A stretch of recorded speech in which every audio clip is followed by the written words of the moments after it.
Hello again and welcome back to another one. And today we have a couple of topics to cover, including reactions to Eminem's latest milestone that was already in the pipeline when I dropped my last video, and this latest milestone is even more impressive for M based on the runner-up to this latest record, and also in regards to the topic of how Eminem's music ages.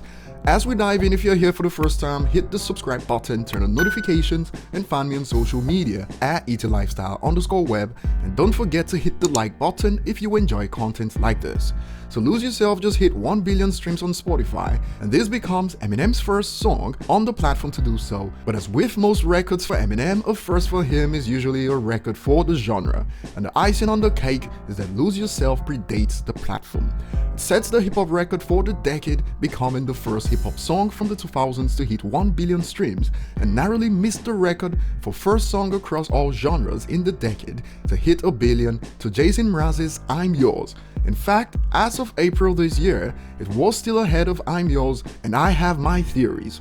A possible explanation is that since people were confined to their homes, they became less active and spent more time online dating and whatnot, so it makes sense that I'm Yours got there first since online simping hit new heights in this period. But jokes aside, let's get to some reactions before I reveal the rapper that is the runner-up to Eminem.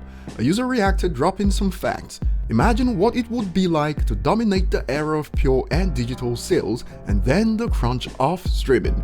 And let's take a moment of silence to remember those who peddled the narrative that no one listens to Eminem anymore or that his music has aged badly.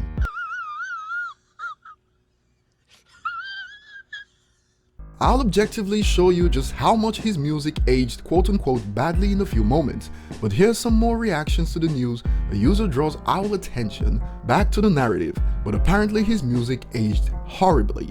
And hip-hop media personalities will have to come clean in a few years for contributing to this narrative, especially before music streaming became the primary form of music consumption, as the raw data is now readily available and it is all crickets. Some fans are urging Eminem and Paul to give this milestone the rap god treatment, which Eminem acknowledged when he topped a billion on YouTube. The user suggests, when you make a timeless classic hit that transcends eras, post a pic with the Spotify plaque Eminem and Paul please, it would make us so happy to see you with it. I believe this billion is more impressive than Rap God since this is an older hit song, but so far nothing's been done from Eminem's camp. And here's the kicker. The artist next in line in the hip-hop genre to top a billion streams in hip-hop from the 2000s decade is also Eminem with Till I Collapse. Sensational.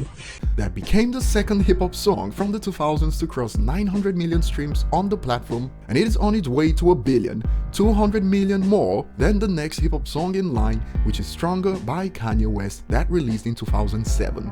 Brothers will look at their circle of friends and swear that no one listens to Eminem, but objectively speaking, observing listening patterns of music that predate streaming platforms, M's music has aged better than any other rapper's music. This is straight facts, and these facts certainly don't care about your taste or mine.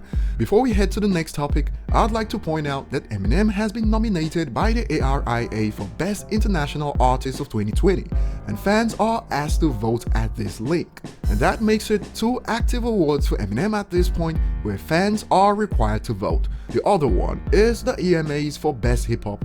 I'll leave the links below to both in a pinned comment. And moving on, yesterday we found out that music fans had another nail to hammer into the coffin of the narrative that Eminem's music aged badly after US hip-hop fans put the Eminem Show in the top 10 on iTunes a few hours ago, and Music to Be Murdered By was right up there at number 3. Now, several hip-hop albums from big artists have dropped since Eminem released in January, and I reacted on Twitter stating, "This is why Eminem haters can't stand him, he stays bullying the charts 20 years and counting." But US fans weren't done surprising us, and just moments ago, Eminem's Music to Be Murdered By that dropped in January returned to the #1 spot on the hip-hop charts, and it's nice to see Nas's King's Disease hold on in the top 10, and as another user under a thread on this pointed out, it's doing pretty well in the United Kingdom too, where Music to Be Murdered By is number 4, The Eminem Show number 6, Slim Shady LP number 7, and Curtain Call the Hits number 10. A user references Eminem's lyrics on You Gon' Learn in reaction to Music to Be Murdered By's return to #1. I will pop up and I'll take the spot from you.